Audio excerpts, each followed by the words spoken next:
Thank you very much. I'm very pleased to be here, very pleased to be invited to speak. This is my first time at the India Smart Utility Week, and I've enjoyed the couple of days that I've been here and enjoyed the sessions very much, but not so much the travel from Melbourne. I'm still a little bit jet-lagged, so please bear with me. And I do want to commend the organizers. Yes, we haven't packed the hall. I do want to commend the organizers for putting on this session and following it through with another session tomorrow morning as well. I think I'm not sure whether you've done it before. I think this is a very important first step if it's the first time you've done it. And don't be deterred that the halls aren't packed. People will get the message and come along. I'm sorry, I missed mentioning that this is the second forum we have organized on women in energy. Wow. So this was in 2019 at India Smart Utility Week. Last year in March, we had the very first forum, and we brought together a lot of leading women in leading roles to hear from them and take their perspectives. Excellent. But we want to continue this dialogue, and so we are here again. Excellent. And I'm very sorry I missed the last one. All right. Well, we've had a lot of discussion over the last few days about the low-carbon energy transition. It's clearly well underway in Asia, it's well underway in India, and also in this sub-region. It's driven by energy demand and the commitment of Asia's economies to cut back emissions, reduce the average rise in global mean surface temperature, and meet the 2 degrees C warming limit under the Paris Agreement, for which a Herculean global effort is going to be required, and within which Asia has a critical role to play. Now, similar to mobile phones that leapfrogged over the need for centralized telecommunication infrastructure, things like distributed energy resources, microgrids, standalone systems have leapfrogged over the grid, bringing important benefits and changes to the quality of life of especially low-income communities, women and men in Asia and around the world.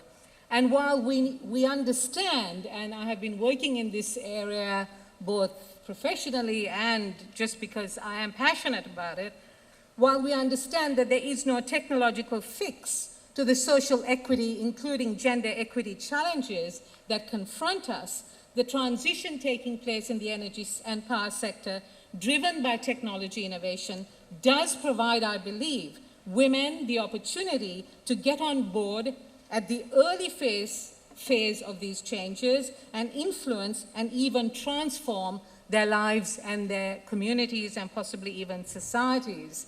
And this conjuncture, I think this is a specific conjuncture. I think this is a historical conjuncture.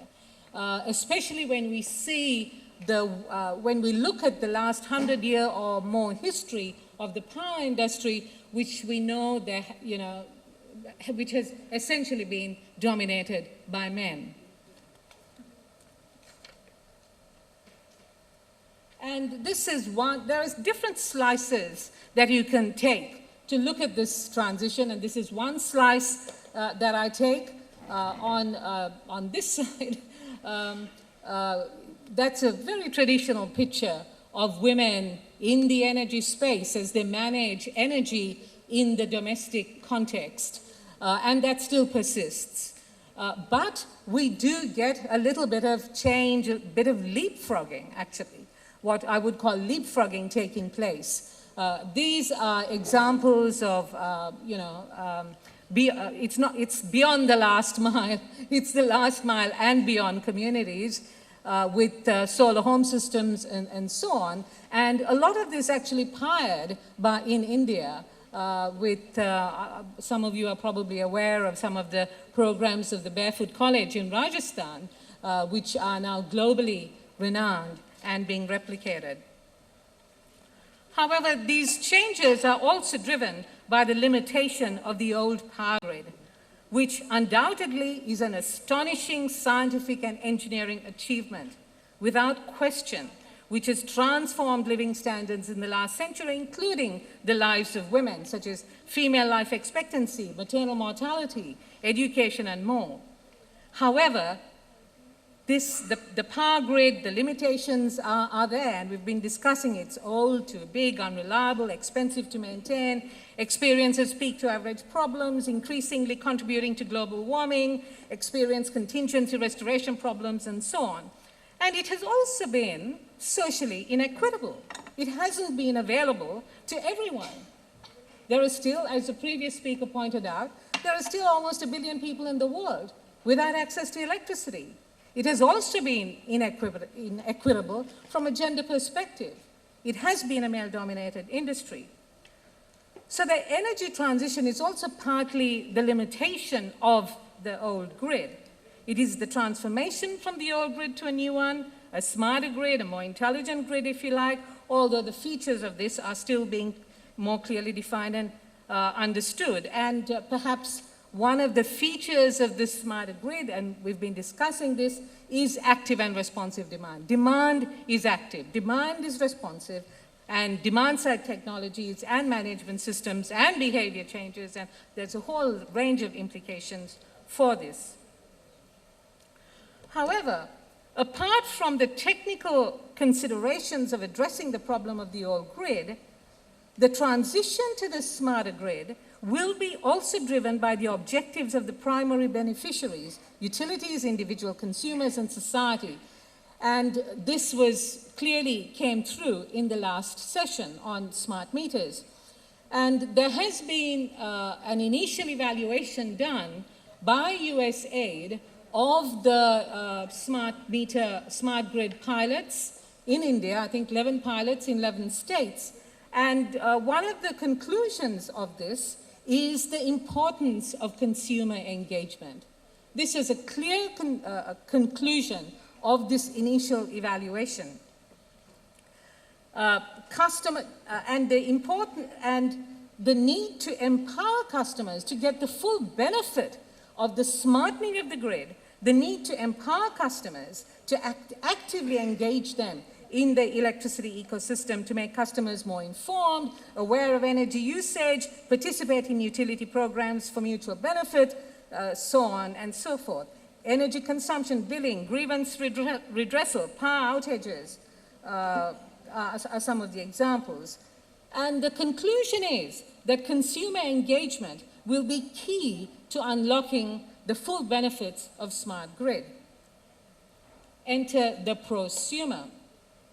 Now, this is a very interesting depiction of communication between actors in the electricity system by the Power and Energy Society, the IEEE's very powerful PES, Power and Energy Society. This is how they describe the various levels of communication, and they put the prosumer, that is both the producer and the consumer, as at the center of this, where it's technology talking to technology, it's technology talking to people, people talking to people, and so forth. It's a very interesting article, and I recommend people actually have a look at it.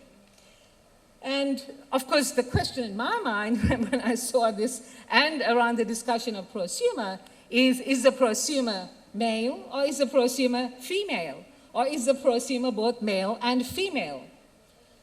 Well, I think the prosumer has to be both male and female to unlock the full potential of what we are doing, of the smarter and more intelligent things we're doing.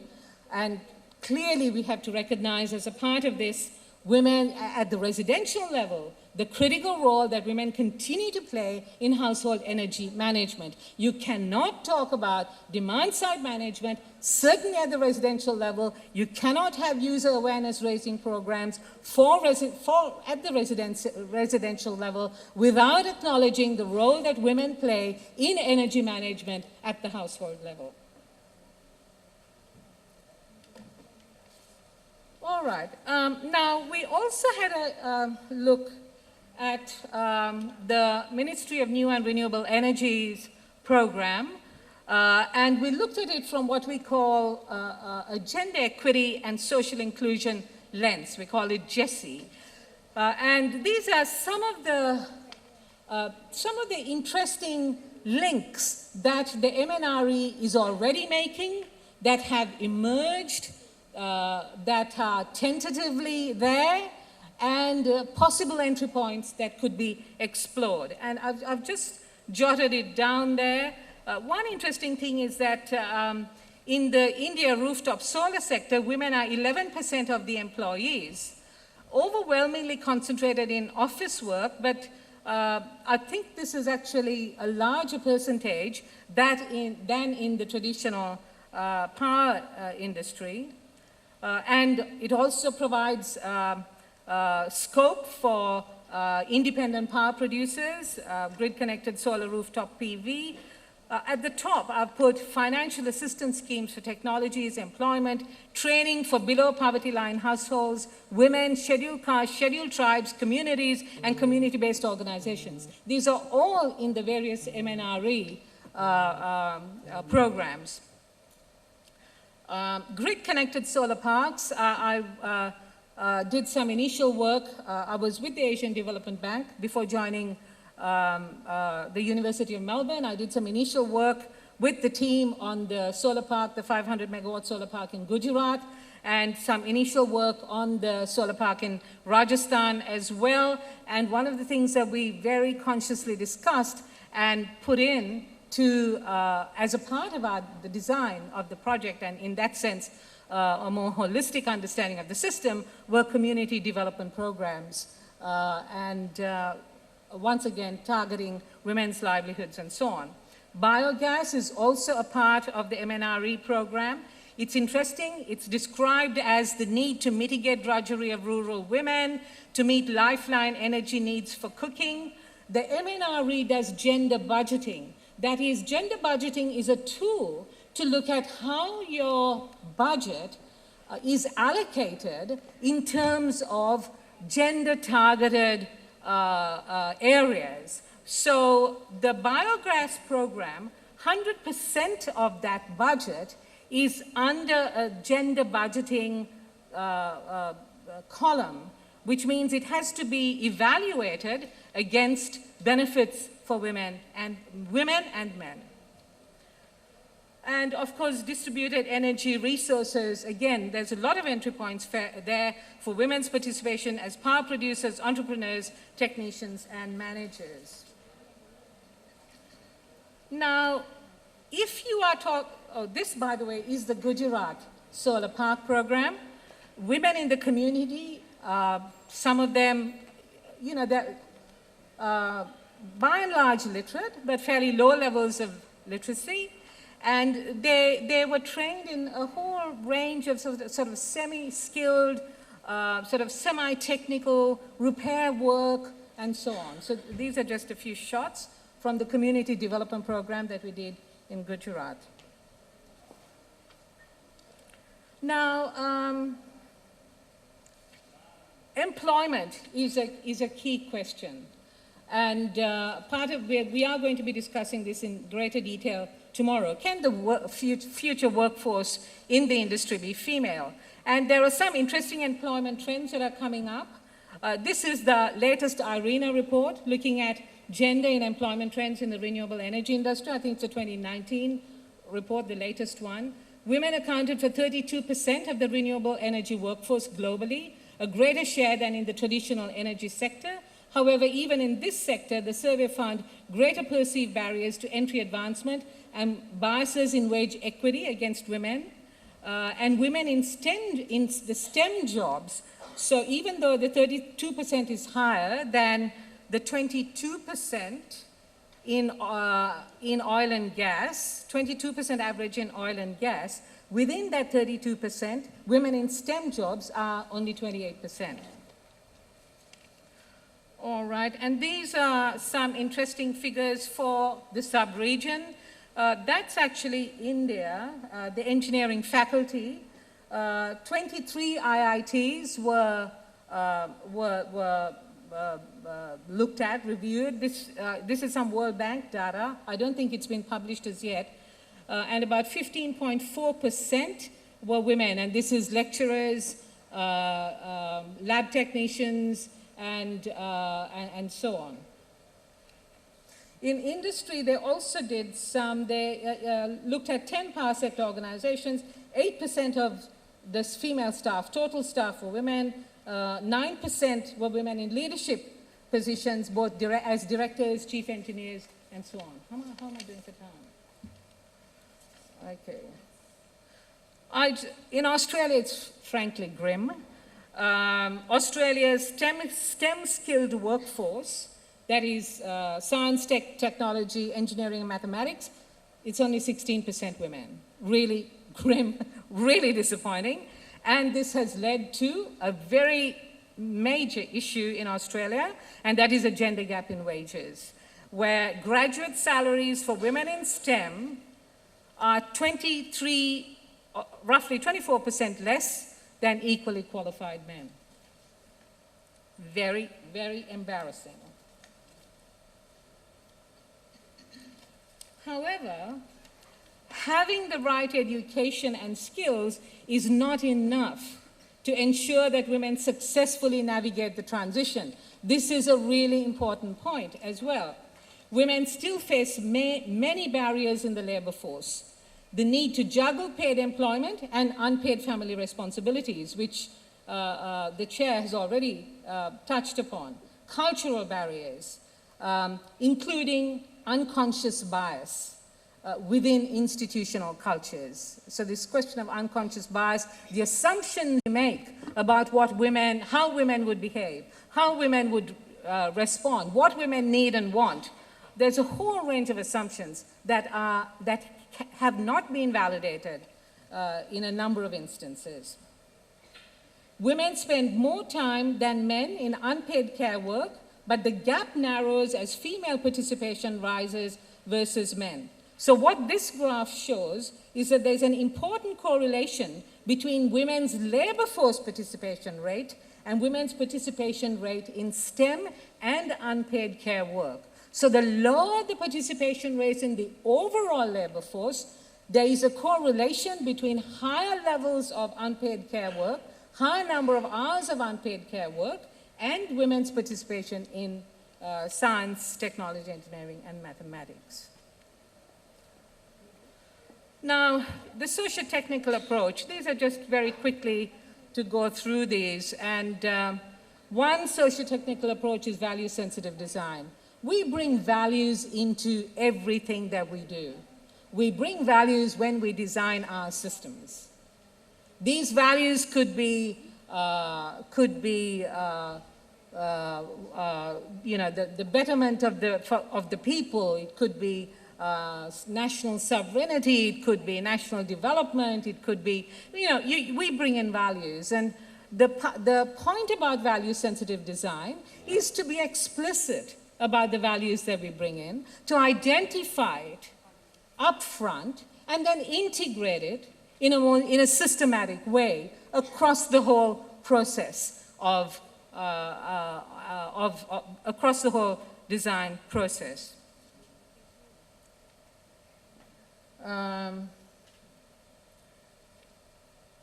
Okay, so I won't go into that. We can, if people want to discuss that a little bit more. These are some system designs which incorporate socio-demographic layers. This is a community energy, a depiction of a community energy system. This one actually includes resilience, and it's an energy at the energy services end, and that's one thing that we're looking at. And the other thing that we are sort of tinkering with is the IEEE Smart Grid domain architecture. And we are looking at, and we're essentially proposing that a socio-demographic layer be clearly identified and included in the IEEE domain architecture. And IEEE is interested in this, and we're discussing it with the IEEE standards group and setting up a separate work stream to include a socio-demographic layer into the IEEE Smart Grid domain architecture, which would be very useful from a planning perspective. All right, challenges. I think the challenges of energy poverty, it was pointed out previously, almost 1 billion people without access to electricity, but it's also, and all the gaps in terms of urban, rural, and so on, but also energy per capita, or electricity per capita consumption levels. There are big gaps between nations. Kilowatt hours in energy, electricity per capita consumption level, kilowatt hours in Australia compared to Nepal or Bangladesh, and so on. 10 kilowatt hours per capita in Australia compared to Nepal, 156 kilowatt hours per capita. The other aspect is the quality of supply. It's not just a question of doing the last mile or the low voltage distribution network and doing the last mile and then walking away, which I know utilities are essentially not, discoms and so on are not really responsible for much more than that. But there is the question of quality Dr. of Mohideen, supply. I'd like you to conclude. We have to move to the next which is panelist. 24/7, voltage and frequency stability, and so on. Global warming, last 2 years, 1918 and 1919, we've seen a rise in carbon dioxide emissions. The unintended consequences of a transition, the rapidity with which it's happening, the scale with which we are doing it, there are unintended consequences, and these are hard to predict.